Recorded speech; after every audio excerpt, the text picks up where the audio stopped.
Mark Kingston, the goal is pretty simple. If you score 6 runs in a game, you should win more times than not. For the most part, that's been the case for South Carolina this year. That's been a pretty good magic number for them. But unfortunately, in a game where they actually doubled that magic number, the Gamecocks were not able to get the job done, as Kentucky picked up a win in the middle game of the series, winning 15-13 on Saturday night here at Founders Park.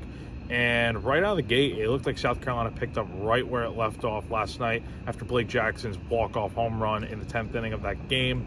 South Carolina scores 6 runs in the first inning to make it a 6-1 lead, and everything's firing on all cylinders. They scored all those runs with 2 outs, and it looked like the bats were, coming back to life for the second game in a row.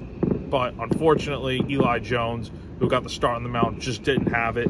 He only went 3 2/3 innings, gave up 4 runs on 7 hits, struck out 3 and walked 2. And it's unfortunate because as your ace on the mound with a big lead, you're expecting South Carolina to go out there and take care of business and do what they've been doing. But unfortunately, Jones just didn't have it. And honestly, the entire pitching staff really just didn't have it in general. Matthew Becker comes in after, and the first batter he faces, Kentucky has a straight steal home, and Becker just did not look like he saw it coming at all. He was in his setup and looked down, and before you knew it, he couldn't even get the ball home as Kentucky had already slid in safe and took a 7-6 lead. And from there, they score 5 more runs, and by the middle of the 5th inning, it's a 12-6 game. And South Carolina's in a position where, okay, are they going to be able to do what they did last night? Are they going to be able to recapture that magic? But for a little bit, the offense was struggling, and then Cole Messina gets a big 3-run homer to break out of a mini slump.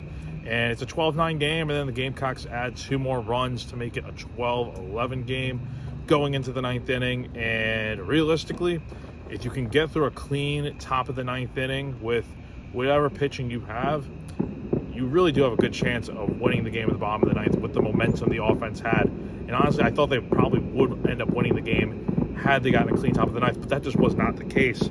Parker Marlott pitches in the 9th inning, gives up a few runs. Jake McCoy comes in and tries to play mop-up duty, and by going to the bottom of the 9th, it's a 15-11 game, and South Carolina has their work cut out for them again. Coming up 1 run short in the 8th inning. Now they got to score 4 runs in the 9th, but it did seem like they were up to the task. They didn't give up, and they got into a situation where they had the bases loaded, brought home a run on a hit by pitch, then got a bases loaded walk to make it a 15-13 game, and you have the bases loaded, 1 out, and things are looking like, okay, can they do it again? It wouldn't be that far-fetched. And with Kennedy Jones up at the plate, it looked like he got ahead in the count, but then he took 3 straight strikes down the middle, and I don't know what the thought process was there. Mark Kingston said he's going to talk to him after the game. But yeah, it's confusing there. And then Gavin Cassis, I credit to him. He smoked the ball into center field, but unfortunately,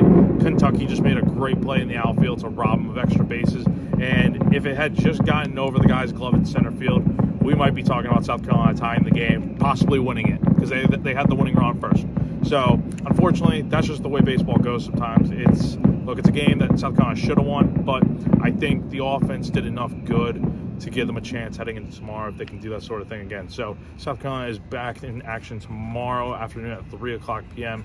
on the SEC Network to try and lock down a series victory. The Gamecocks have not yet named a starting pitcher, but I have to imagine it's going to be Dylan Eskew, just because, at this point, who do you have left to pitch? Eskew seems like the best option, but we'll have to wait and see. Reporting live from Founders Park, I'm Jack Veltri.